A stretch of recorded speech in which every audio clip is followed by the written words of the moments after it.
Vamos estudar a palavra de Deus agora. Antes de estudar, queria orar junto com você, pedindo que Deus se revelasse a nós nesse tempo. Pai querido, muito obrigado, Pai, muito obrigado, porque podemos cantar, podemos adorar ao Senhor, podemos lembrar de tudo que o Senhor já fez nas nossas vidas. E quando cantamos as músicas antigas, de alguma maneira rememoramos, lembramos de histórias, lembramos de promessas do Senhor, lembramos de marcas do Teu poder em nossas vidas. Por isso, Jesus, agora, mais uma vez, marca as nossas vidas, fala conosco, que seja um tempo da Tua visitação, mais uma vez, que termos experiências contigo, Pai. Essa é a minha oração, em nome de Jesus. Amém, amém. Nós estamos numa série de mensagens chamada Tempo de Reconstruir. E hoje eu queria falar com você sobre os inimigos da fé. Você tem Bíblia? Nós vamos estudar o texto de Neemias, capítulo 4, versículo 1 a 3. Diz assim a palavra do Senhor: Quando Sambalate soube que estávamos construindo o muro, ficou furioso, ridicularizou os judeus na presença de seus compatriotas e dos poderosos de Samaria. Disse: o que aqueles frágeis judeus estão fazendo? Será que vão restaurar o seu muro? Irão oferecer sacrifícios? Irão terminar a obra num só dia? Será que vão conseguir ressuscitar pedras de construção daqueles montes de entulho e de pedras queimadas? Tobias, um amonita que estava ao seu lado, completou: pois que construam, basta que uma raposa suba lá, para que esse muro de pedras desabe. Na nossa caminhada de fé, nós vamos encontrar Sambalates e Tobias, pessoas, situações, pensamentos que têm o poder de acionar o botão de autodestruição e fazer parar projetos de construção de Deus em nossas vidas. Eu lembro de um jovem que eu acompanhei 1 ano e meio. Ele era viciado em crack, estava limpo há 1 ano e meio. Ele tinha passado por uma casa de recuperação e depois tinha ido para um projeto missionário. Ele morava ali numa chácara. E depois de 1 ano e meio ele sai um dia para ir para casa. Era o primeiro dia fora da missão. E ele então para no ponto de ônibus para ir para casa. E quando ele está no ponto de ônibus, para um traficante que o conhecia, abre a porta e fala para ele: vamos aí, vamos entrar, faz tempo que eu não te vejo. E ele dizendo para mim: pastor, passou um monte de sentimento no meu coração naquele instante, mas naquele momento Deus me deu forças. Eu fechei a porta e disse: hoje não. Eu creio que o Espírito Santo de Deus vai te visitar para fechar algumas portas, para dizer hoje não para alguns pensamentos autodestrutivos, para dizer hoje não para alguns sentimentos que nos auto-boicotam, para dizer hoje não para situações que chegam na nossa vida com a intenção de parar o projeto de Deus. Ainda essa semana também tive o privilégio de entrevistar um empresário, um programa novo da nossa igreja chamado Levanta. Segunda-feira vai para o ar essa entrevista. Foi linda a história e ele contou que estava para fazer um grande negócio. Ele trabalhava numa empresa, numa transportadora, e ele teve uma ideia de um projeto que faria aquela empresa arrecadar, conseguir economizar, 250 milhões de reais por ano. E aí ele fez o projeto todo para um negócio, abriu uma empresa, e estava quase certo tudo.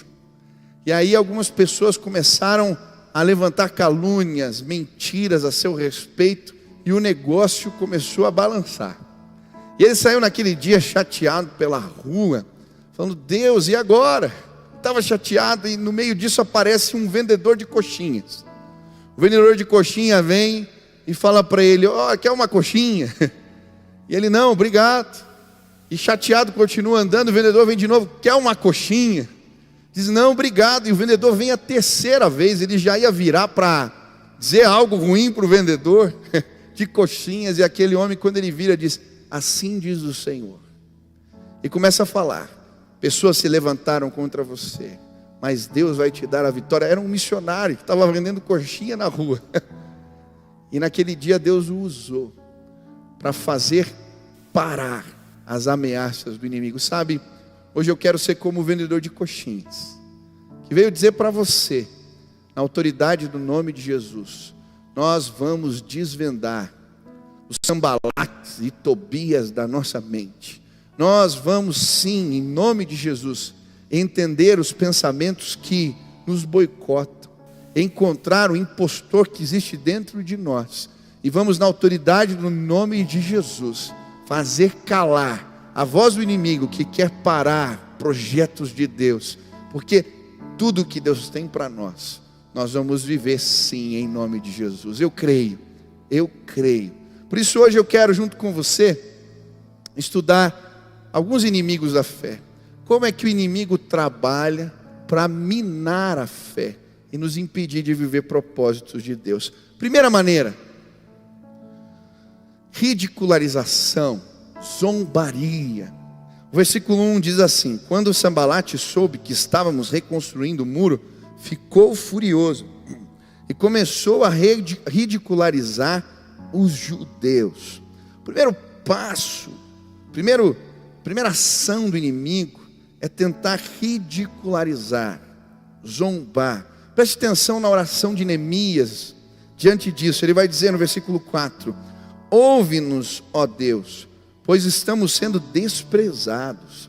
Faze cair sobre eles a sua zombaria. Mas o que significa isso?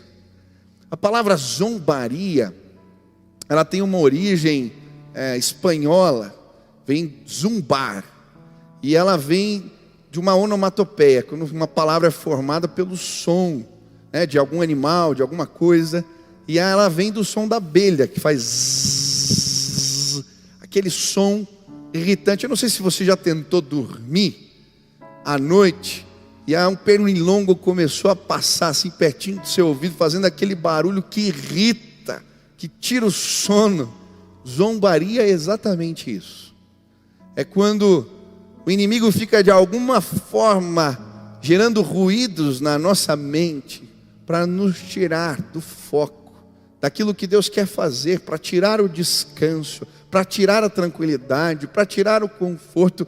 Mas hoje, na autoridade do nome de Jesus, nós vamos matar alguns mosquitos. Nós vamos fazer parar os ruídos da mente, porque Jesus pode sim nos carregar no colo, nos abençoar. Eu gosto do Salmo 1, ele fala sobre isso. Bem-aventurado o homem que não anda no conselho do ímpio, nem se detém no caminho dos pecadores, nem se assenta à roda dos escarnecedores. A palavra escarnecedor quer dizer também zombador. E é interessante que a Bíblia vai apresentar aqui um processo. A zombaria estagna, faz parar. As poesias hebraicas, elas eram construídas em paralelismos. Às vezes um verso era igual ao outro, mas usando outras palavras, eram paralelos. E aqui existe um paralelo progressivo. Primeiro, ele está dizendo do homem que anda, depois para, depois senta. Há um progresso do mal. E o que a Bíblia quer dizer? A zombaria tem o poder de estagnar a vida. A ridicularização, ela consegue nos fazer literalmente parar. E essa é uma estratégia que o inimigo usa antiga. Se você ler a Bíblia, você vai ver que vários projetos de Deus, em várias situações, essa foi uma ferramenta, uma estratégia que o inimigo usou para tentar frear o projeto de Deus. Quando Noé estava construindo o barco, que ia ser a salvação da humanidade, muitos passavam e falavam: esse velho está louco, tiravam sarro, o zombavam. Quando José conta os seus sonhos para os seus irmãos, falando que um dia ele seria um governador, uma autoridade, e até mesmo seus irmãos o serviriam. Eles tiraram o sarro dele, o zombaram, o ridicularizaram. Quando Ezequias está dentro da cidade e os exércitos de Senaqueribe chegam, ele começa a zombar do rei, zombar do povo de Deus, zombar do Senhor. E ele fala, inclusive na língua do povo, para que aqueles que estivessem no muro pudessem ouvir as suas zombarias, as suas ameaças. É assim que o inimigo trabalha. Quando Jesus estava indo para a cruz, os soldados fizeram o mesmo com ele, tiraram sarro, zombaram. Foi assim com Maria, quando entregou a oferta que ela tinha de mais precioso, derramou os pés de Jesus. Zombaria, ridicularização. Esta é uma estratégia antiga que o inimigo tem usado para tentar nos fazer parar. Mas em nome de Jesus, se você tem aí na sua mente esse ruído chato que incomoda, eu quero pedir, em nome de Jesus, creia. Feliz é o homem que não se assenta à roda dos escarnecedores. Você não precisa dar ouvidos para isso. Se a voz da verdade calar os ruídos da mente, você vai vencer pela fé. Alguns anos atrás eu tive o privilégio de pregar num congresso da Assembleia de Deus em Nova York. E eu estava no congresso e tinha um dos preletores, era um cientista da NASA. E ele contou um testemunho lindo. Falou que em 1980 e pouco, ele foi selecionado por um programa da NASA. Passou num teste dificílimo, eram milhares de concorrentes. E 3 pessoas passaram, ele foi uma das que passou no teste. E quando chegou na entrevista, o chefe do programa onde ele ia trabalhar, ele era um ateu. E ele se apresentou como cristão. E aquele homem então disse para ele: olha, eu te dou 3 meses para abandonar a sua fé trabalhando aqui.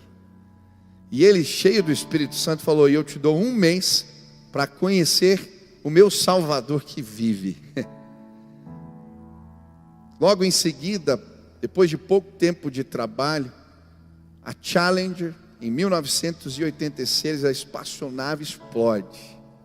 E ele falou que depois da explosão, durante 48 horas, ninguém saiu dali.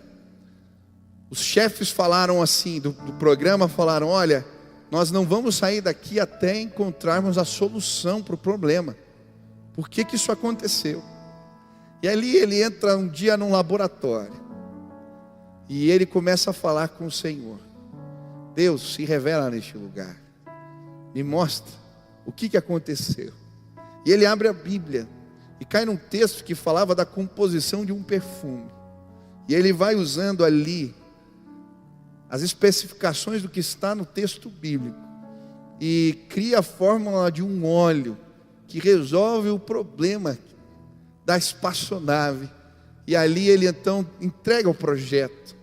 E quando aquele chefe e o outro chegam, ele diz: olha, foi Deus quem me revelou essa composição. E ali tem um grito de guerra. Quando algum projeto fazia sucesso, eles tinham uma cerimônia. E ele é honrado diante daqueles que zombaram dele. Sabe por quê? O nosso Deus é um Deus todo-poderoso.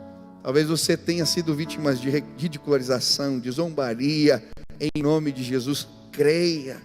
Outra estratégia que o inimigo usa para nos tentar parar é a supervalorização das fragilidades.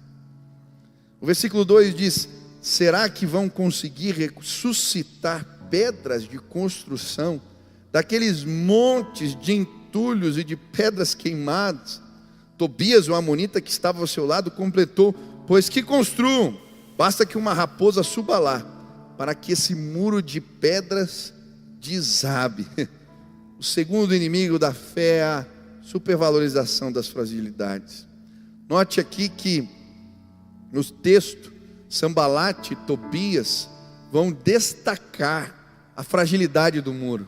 Eles vão evidenciar as pedras queimadas e os entulhos. Tobias vai dizer: um muro feito de pedras queimadas, de entulhos, não vai aguentar nenhuma raposa.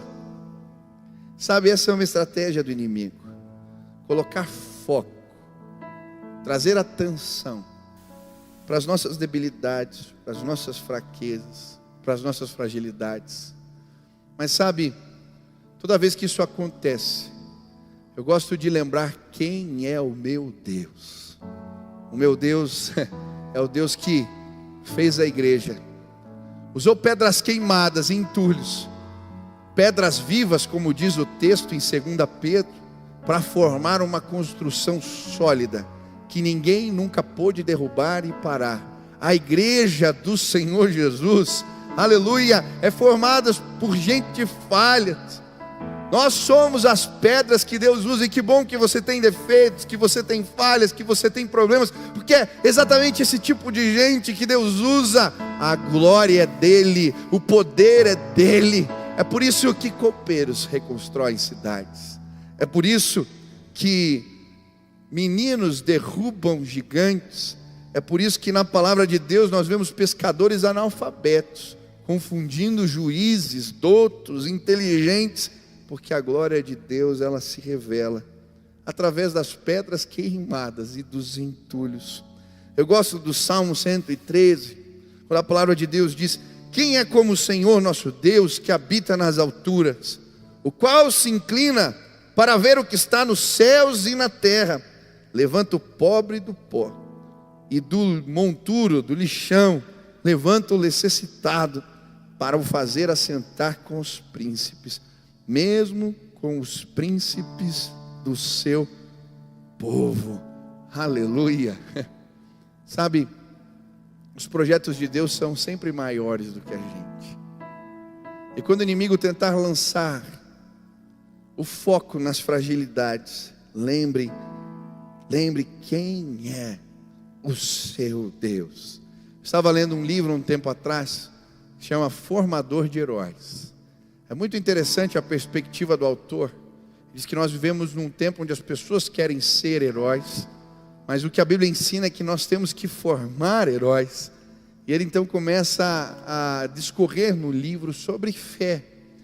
E algo que me tocou, ele falou: olha, quando você fizer um projeto, um sonho, não limite ele à sua fragilidade, à sua pessoa. Os projetos de Deus são sempre maiores. Por isso, quando você tiver um sonho, um projeto, multiplica por 1000. E aí você vai começar a lembrar quem é o seu Deus. E sabe, talvez Deus te deu projetos, sonhos. Você é pequeno, você é falho, você é frágil. E o inimigo quer potencializar fraquezas, fragilidades. Mas hoje, na autoridade do nome de Jesus, lembra quem é o teu Deus. Multiplica por 1000. Ele é o Deus das grandes coisas. Eu lembro quando nós decidimos fazer o primeiro culto na arena, Deus tinha me dado uma visão. Faltava pouco tempo, nós não tínhamos dinheiro, e Deus tinha nos mostrado que não era para convidar nenhum artista famoso e divulgar isso. Não ia ser através dessa publicidade que as pessoas viriam, mas sim uma visão de um culto de louvor, onde apenas o nome de Jesus ia ser entronizado. Eu lembro que eu fui fazer a divulgação, conversar com os pastores, com as lideranças na época. Eu lembro que um pastor me disse: menino, desse jeito, sem divulgar quem vai, o que vai acontecer, não vai ter nem, imagina, não vai ter ninguém nesse lugar, nem 10.000 pessoas. Como assim lotar um estádio? E eu lembro que naquele dia, eu falei para aquele pastor, falei: Jesus atraía multidões no passado, e Ele continua fazendo isso hoje. Como foi gostoso entrar naquele estádio e ver as pessoas ali, porque o nosso Deus é poderoso, Ele é grande. Mas sabe, quando mostrar as fragilidades não é suficiente, o inimigo tenta nos intimidar, e aí vem as ameaças. E no versículo 11 e 12, a Bíblia vai nos mostrar: e os nossos inimigos diziam: antes que descubram qualquer coisa ou nos vejam, estaremos bem ali no meio deles, vamos matá-los e acabar com o trabalho deles.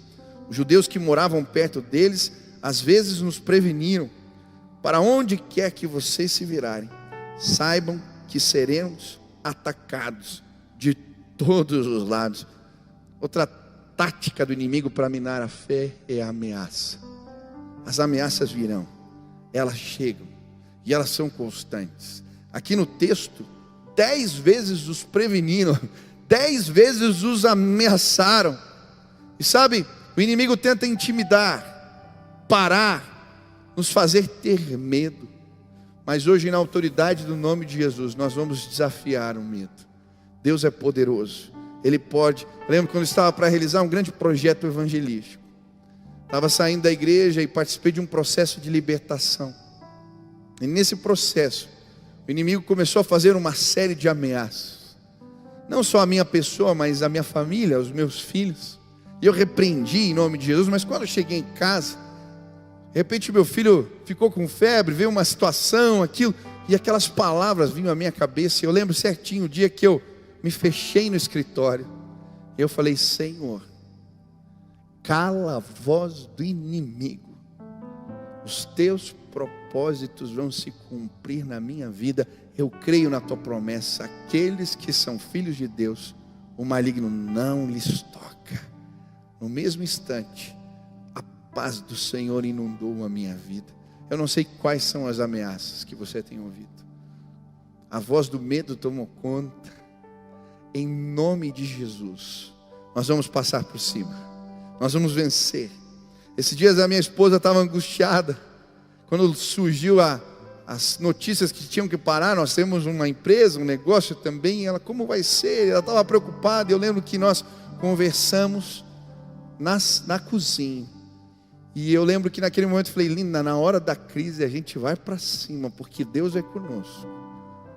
E nós temos visto a graça de Deus alcançando a nossa vida, os nossos negócios e o que fazemos.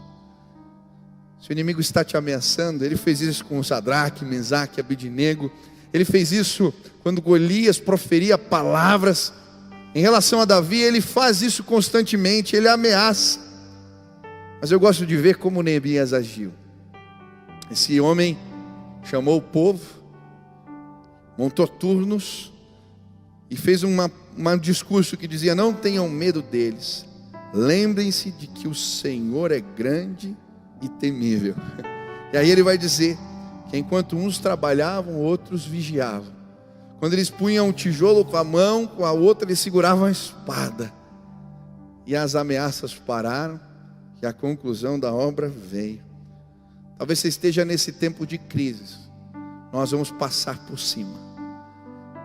As ameaças vão cair por terra. Nós vamos vencer em nome de Jesus. Creia nisso. Último inimigo da fé: cansaço. Versículo 10 diz: enquanto isso o povo de Judá começou a dizer: os trabalhadores já não têm mais forças, e ainda há muito entulho, por nós mesmos não conseguiremos reconstruir o muro. Sabe, muitas vezes os projetos de Deus são maiores do que nós mesmos e nós cansamos. E uma das estratégias do inimigo é nos fazer parar por conta do cansaço. É tirar o foco, é minar as energias com coisas que não valem a pena.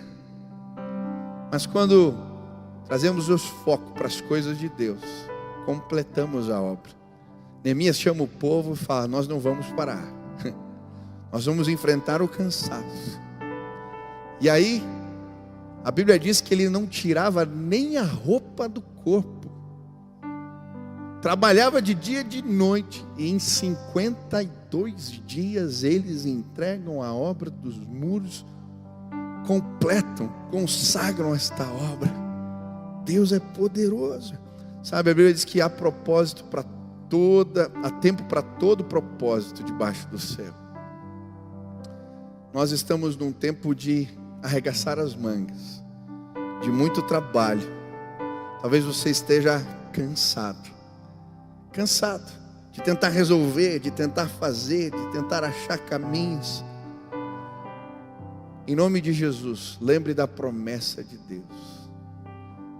Existem estações da vida onde a gente tem que ir trabalhar mais.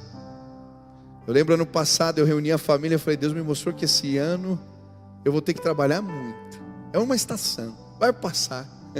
Talvez você esteja nessa estação. Lembra da promessa de Deus. Em Isaías a Bíblia diz que Ele faz forte o cansado e multiplica as forças do que não tem nenhum vigor. Os jovens se cansam e se fadigam, os moços de exaustos caem, mas os que esperam no Senhor renovarão as suas forças, subirão com asas como águias, andarão e não se cansarão, porque o Senhor é por eles. Aleluia, aleluia. Você está cansado? Lembra das promessas. Um dia Elias estava muito cansado, sentou um pé de árvore e pediu a morte. Mas a provisão de Deus veio, o alimento veio da mão do anjo, e ele teve forças para andar 40 dias, porque uma força sobrenatural de Deus o alcançou. Talvez você esteja cansado, são tantas dificuldades, talvez uma enfermidade na família, talvez a situação do trabalho, da empresa, você está cansado. Hoje Deus quer trazer pão do céu para a tua casa, e eu creio que uma força sobrenatural de Deus vai fazer o cansaço ir embora, e nós vamos passar por essa crise sim, nós vamos vencer, nós vamos reconstruir, nós vamos começar de novo, vai dar trabalho, mas logo, em breve, 52 dias, Deus vai nos dar a vitória. Hoje eu queria orar por você. Eu não sei o que tem minado a sua fé, o que tem te sabotado, o que tem te impedido de levantar de manhã com disposição. Eu não sei o que tem roubado a tua alegria, a tua paz, mas eu creio, os Sanbalates e Tobias da nossa mente vão cair por terra em nome de Jesus. Hoje nós vamos orar aqui, nós vamos pedir, e eu creio, Deus vai nos socorrer. E agora, antes de orar, eu queria pedir que você fizesse um exercício de fé. Identifica o que tem te atrapalhado. É a zombaria? São as ameaças? O que tem te atrapalhado? É o cansaço? O que tem, de alguma maneira, te impedido de continuar? Você tem dado atenção às fragilidades? O inimigo, de alguma maneira, tem apontado para você aquilo que não vai bem. Em nome de Jesus, hoje olha para cima, hoje fecha os olhos e clama. Ele vai fazer parar o impostor que existe em você. Os projetos de Deus ninguém pode parar. Os planos de Deus, se tivermos fé, eles vão acontecer sim, em nome de Jesus.